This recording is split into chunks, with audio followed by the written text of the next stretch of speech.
Hey all, welcome back my YouTube channel. അപ്പോൾ കുറച്ചധികം ദിവസത്തിന് ശേഷമാണ് നമ്മളൊരു വ്ളോഗൊക്കെ ആയിട്ട് വന്നത്. അപ്പോൾ കാണുമ്പോൾ കുറച്ച് നേരം ഇങ്ങനെ ചോദിക്കുക, എന്തേ ഇപ്പം ഇടാത്തേ, 1K ആയപ്പോൾ എന്ത് നിർത്തിയെന്നൊക്കെ. ശരിക്കും പറഞ്ഞാൽ ടൈമില്ല, അതാണ് മെയിനായിട്ടുള്ള പ്രോബ്ലം. സോ ഇനിയിപ്പോൾ ഇങ്ങനെ ഇട്ട് പോകാമെന്നൊക്കെ കരുതണം. അങ്ങനെ ഈ ഒരു വ്ളോഗ് എന്ന് പറഞ്ഞാൽ ഞങ്ങൾ റീസെൻ്റ്ലി പാലക്കാടൊരു മാരേജ് ഫങ്ഷന് പോയി. എൻ്റെ കൊളീഗിൻ്റെ ബ്രദറിൻ്റെ ആയിരുന്നു കേട്ടോ. അപ്പോൾ അതിൻ്റെ ഒരു ചെറിയ എന്താ പറയുക ഒരു വ്ളോഗാണ് കേട്ടോ. അങ്ങനെ നമ്മൾ രാവിലെ ട്രാവലിംഗ് തുടങ്ങി. മോർണിംഗ് ആണ് പുറപ്പെട്ടത്. നമ്മളൊരു 8 മണിയൊക്കെ ആയപ്പോൾ ഇറങ്ങി ബ്രേക്ക്ഫാസ്റ്റ് കഴിച്ചു. അങ്ങനെ അതാ കുതിരാൻ ടണലിൻ്റെ ഉള്ളിൽ നിന്ന് പുറത്തേക്ക് ഉള്ള വ്യൂ എനിക്ക് ഭയങ്കര ഇഷ്ടമുണ്ട്. ആ ഒരു ഇരുട്ടിന്ന് ആ വെളിച്ചത്തേക്ക് വരുമ്പോഴുള്ള ആ ഒരു വ്യൂ ഭയങ്കര രസമാണ് കണ്ടിരിക്കാനായിട്ട്. അപ്പോൾ നമ്മളിത് എത്തിക്കൊണ്ടിരിക്കുകയാണ്. ഓൾമോസ്റ്റ് കൂടുതലും ഞാനങ്ങനെ ക്ലിപ്സൊന്നും ആഡ് ചെയ്തിട്ടില്ല, കാരണം നമ്മൾ ആ ഒരു ട്രിപ്പ് എൻജോയ് ചെയ്യുമായിരുന്നു. കാരണം എനിക്ക് പോകാൻ ഭയങ്കര ഇഷ്ടമുള്ളൊരു പ്ലേസാണ് പാലക്കാട് എന്ന് പറയുന്നത്. അപ്പോൾ ആ ഒരു പ്ലേസ് ഞാൻ എന്താ പറയുക മാക്സിമം അങ്ങോട്ട് എൻജോയ് ചെയ്യായിരുന്നു കേട്ടോ. പിന്നെ നമ്മളങ്ങനെ പാലക്കാട് എത്തി. എൻ്റെ ഫ്രണ്ട്, എൻ്റെ കൊളീഗ് ഇങ്ങനെ എപ്പോഴും പറയും അവിടുത്തെ വിശേഷമൊക്കെ. അങ്ങനെ എനിക്ക് കാണാൻ ഭയങ്കര ആഗ്രഹമായിരുന്നു അവിടെ ആൾക്കാരെയൊക്കെ. അങ്ങനെ നമ്മളവിടെ ചെന്ന് എന്താ പറയുക ഭയങ്കര സ്നേഹമുള്ള ആൾക്കാരാണ് എല്ലാവരും. അപ്പോൾ ഇതാണ് എൻ്റെ കൊളീഗ്. ഞാൻ ഇതുവരെ കണ്ടുവച്ച പല സ്ഥലത്തുള്ള ആൾക്കാരെ വെച്ച് നോക്കുമ്പോൾ ഭയങ്കര നല്ല പോസിറ്റീവായിട്ടുള്ള ആൾക്കാരാണ് എല്ലാവരും. ഭയങ്കര സ്നേഹമാണ് നമ്മളോട്. നമ്മൾ ആദ്യമായിട്ട് കാണുന്ന ആ ഒരു ഇതൊന്നുമില്ല, നമ്മൾ നല്ല പരിചയമുള്ളൂട്ട്. എനിക്ക് ഭയങ്കര നമുക്ക് സന്തോഷം തരില്ല, അങ്ങനത്തെ ഒരു കുറച്ച് മൊമെൻറ്റ്സ് ആയിരുന്നു അവിടെ ഉണ്ടായത്. അപ്പോൾ ബ്രൈഡും ഗ്രൂം അതാണ് എൻഗേജ്മെൻറ്റ് ഫങ്ഷൻ ആയിരുന്നു കേട്ടോ.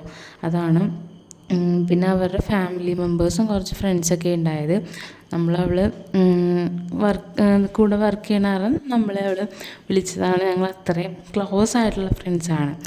അപ്പോൾ അങ്ങനെ അവിടെ പ്രോഗ്രാമൊക്കെ കഴിഞ്ഞായിരുന്നു ഞങ്ങൾ എത്തിയപ്പോഴത്തേക്ക്. ഓൾമോസ്റ്റ് ഒരു 2 ഹവേഴ്സോളം ട്രാവൽ ഉണ്ടായി. അപ്പോൾ അത് കഴിഞ്ഞ് കുറേ അധികം നേരം ഞങ്ങളവിടെ നിന്ന്, കാരണം എല്ലാവരും ഓടി നടന്ന് പരിചയപ്പെടുത്തു തന്നു. ആളുടെ അമ്മയൊക്കെ എല്ലാവരും ഒന്ന് പരിചയപ്പെട്ടിട്ടോ. അങ്ങനെ ഞങ്ങൾ കുറേ നേരം ഇരുന്ന് ഇങ്ങനെ സംസാരിച്ച്. നമുക്ക് ആരെയും പരിചയമില്ല, ആകെ ഇവളുടെ ഫാമിലീനെ അറിയുള്ളൂ. പക്ഷേ ഇവരുടെ റിലേറ്റീവ്സും അങ്ങനെ എല്ലാവരും വന്ന് നമ്മുടെ അടുത്ത് ഭയങ്കര കാര്യത്തിലൊക്കെ സംസാരിക്കണേ. പിന്നെ ഈ ഒരു ക്യൂട്ടീനെ ഞാൻ അവിടെ ചെന്നതാണ്, ആളുടെ കസിൻ സിസ്റ്ററാണ് കേട്ടോ. അങ്ങനെ ഓൾമോസ്റ്റ് എല്ലാവരും പോയി തുടങ്ങി. അപ്പോൾ ഞങ്ങളുടെ അടുത്ത് ഫുഡ് കഴിക്കാൻ പറഞ്ഞു. അങ്ങനെ ഞാൻ ആദ്യമായിട്ട് പാലക്കാട് നിന്ന് സദ്യ കഴിക്കാൻ പോയിന്. അപ്പോൾ എന്താ പറയുക കുറച്ച് എനിക്ക് കറികളുടെ പേരൊന്നും മനസ്സിലായില്ല. കുറച്ച് ഡിഫറെൻ്റാണ് നമ്മുടെ ഇവിടുത്തേലും കുറച്ച് ഡിഫറെൻ്റാണ്. പിന്നെ മാരേജ് അല്ലാത്ത കാരണം അധികം വിഭവങ്ങളൊന്നുമില്ല, എന്നാലും നല്ലതായിരുന്നു കേട്ടോ.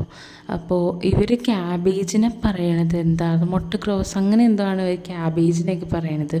പിന്നെ ഇവരുടെ അവിയൽ എന്ന് പറയുന്നത് വൈറ്റ് കളർ അവിയലാണ്. അത് ഭയങ്കര ടേസ്റ്റിനായിട്ട് എല്ലാവർക്കും ഭയങ്കര ഇഷ്ടമായി. ഫുഡൊക്കെ നല്ല അടിപൊളിയായിരുന്നു കേട്ടോ. റൈസാണെങ്കിൽ ഒരു വൈറ്റ് റൈസാണ്, നല്ല വെന്ത വൈറ്റ് റൈസില്ലേ അതായിരുന്നു. പായസം ഉണ്ടായി. അങ്ങനെ അടിപൊളിയായിട്ട് എല്ലാവരും ഒന്ന് കഴിച്ചിട്ടോ. നമുക്ക് ടേസ്റ്റ് വൈസ് നോക്കുകയാണെങ്കിൽ ചില കറികൾക്കൊക്കെ നമ്മുടെ ഇവിടുന്ന് എൻറ്റയർലി ഡിഫറെൻ്റ് ആയിട്ടുള്ള ടേസ്റ്റായിരുന്നു. പിന്നെ എന്തൊക്കെയോ മധുരമുള്ള കറിയൊക്കെ ഉണ്ടായി. പിന്നെ സാമ്പാറിൽ അവർ തേങ്ങയൊക്കെ ചേർത്തിട്ടുണ്ട്, നല്ല കുറുകി വന്ന സാമ്പാറൊക്കെ ആയിരുന്നു. അപ്പോൾ നന്നായിട്ടുണ്ടായിരുന്നു. ഫുഡ് കഴിക്കാനായിട്ട് ഒരു പ്രത്യേക ഒരു ഫീല് തന്നെയായിരുന്നു. അങ്ങനെ ഞങ്ങൾ എല്ലാവരും ഇരുന്ന് കഴിച്ചു. കുറേ അധികം നാൾക്ക് ശേഷമാണ്, മീൻസ് ഇപ്പോൾ ഓണം കഴിഞ്ഞിട്ട് പിന്നെ സദ്യ ഒന്നും കഴിച്ചിട്ടില്ല. അപ്പോൾ അതിന് ശേഷമുള്ള സദ്യ നമ്മൾ സദ്യ കഴിച്ച് പുറത്തേക്ക് ഇറങ്ങിയപ്പോൾ അവിടെ ഈ ഒരു വെറ്റിലയും റോജാപ്പാക്ക് ആ ഐറ്റമില്ലേ അതൊക്കെ ആയിട്ട് അവിടെ ഇങ്ങനെ വെച്ചിട്ടുണ്ട്. അവരങ്ങനെ വെക്കും കല്യാണ ഫങ്ഷൻ അങ്ങനെ എന്ത് ഫങ്ഷൻ അവരങ്ങനെ അത് പുറത്ത് വെക്കാറുണ്ട്. അപ്പോൾ നമുക്കിത് ഭയങ്കര അത്ഭുതമായി പോയിട്ടാ. അപ്പോൾ അവിടെ ചെന്ന് കഴിഞ്ഞപ്പോൾ നമുക്കിങ്ങനെ കാണിച്ചു തരുന്നത് ഇങ്ങനെയാണ് ചെയ്യണ്ടേ, ഇങ്ങനെ അത് തേക്കണം, എന്നിട്ട് അതിങ്ങനെ പൊട്ടിച്ചിടണം, എന്നിട്ടത് ഒറ്റയടിക്ക് ഇടണം എന്ന് പറഞ്ഞപ്പോൾ നമുക്കിത് എങ്ങനെയെന്ന് പറഞ്ഞപ്പോൾ നോക്കുമ്പോൾ അവിടെ ചെറിയ പിള്ളേർ വരെ ഇതൊക്കെ ഇങ്ങനെ ചവച്ചുകൊണ്ട് ഇങ്ങനെ നടക്കുന്നുണ്ട്. വായൊക്കെ ഇങ്ങനെ ചുമപ്പിച്ച് ചെറിയ പൊടി പിള്ളേർ വരെ ഇങ്ങനെ അത് ഇതാക്കൊണ്ട് നടക്കുന്നുണ്ട്. അങ്ങനെ ഞങ്ങളൊക്കെ അത് ആദ്യമായിട്ടാണ് ട്രൈ ചെയ്യണേ. എനിക്ക് എന്താ പറയുക, നമുക്കങ്ങനെ അക്സെപ്റ്റ് ചെയ്യാൻ പറ്റില്ല പെട്ടെന്ന് ആ ഒരു ടേസ്റ്റ്.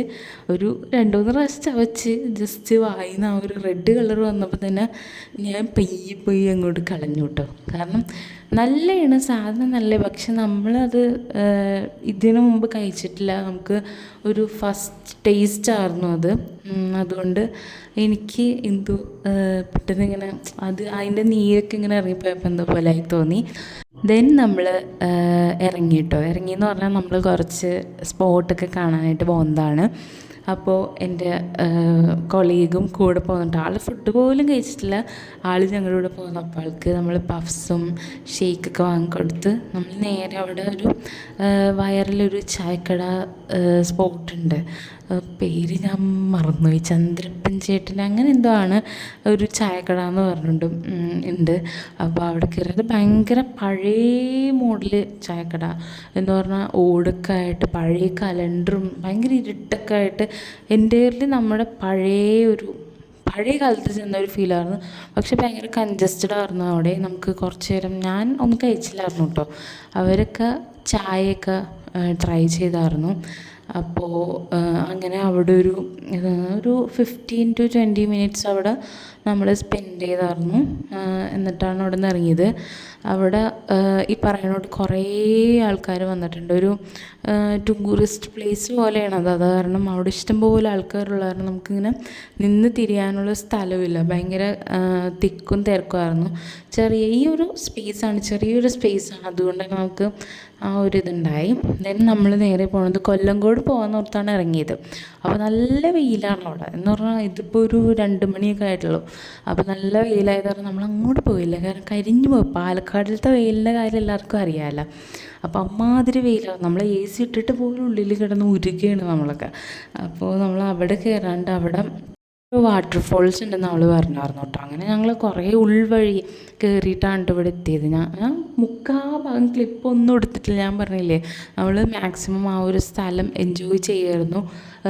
നമ്മൾ ഈ എറണാകുളത്ത് നിന്ന് അങ്ങോട്ട് പോയപ്പോൾ ഭയങ്കര എന്തൊക്കെയോ ഒരു ഫീലായിരുന്നു. അപ്പോൾ അതിങ്ങനെ എനിക്ക് പോകാൻ ആഗ്രഹമുള്ളൊരു സ്ഥലമായിരുന്നു. അങ്ങനെ ഈ ഒരു സീതാകുണ്ട് വെള്ളച്ചാട്ടം അത് കാണാനായിട്ട് പോയി. അങ്ങനെ കുറേ അധികം ഞങ്ങൾ നടന്ന് കാററ്റത്ത് പാർക്ക് ചെയ്തിട്ട്, കാരണം ഒരു ഓഫ് റോഡ് പോലെ ആയിരുന്നു ആ റോഡ്. അപ്പോൾ ഞങ്ങൾ നടന്ന് ചെന്നപ്പോൾ ഇതാണ് അവിടുത്തെ അവസ്ഥ.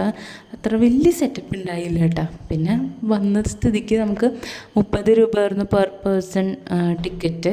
അങ്ങനെ നമ്മൾ ടിക്കറ്റൊക്കെ എടുത്തിട്ട് വന്ന് കണ്ടു.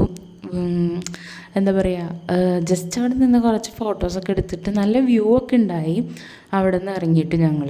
അത് കഴിഞ്ഞ് നേരെ ആളുടെ വീട്ടിൽ ഞങ്ങൾ പോയിട്ടുണ്ടായി. ആ ക്ലിപ്പൊന്നും ഞാൻ ആഡ് ചെയ്തില്ല. ആളുടെ വീട്ടിൽ നല്ല അടിപൊളി റാവുത്തർ ബിരിയാണി ഒക്കെ കിട്ടി.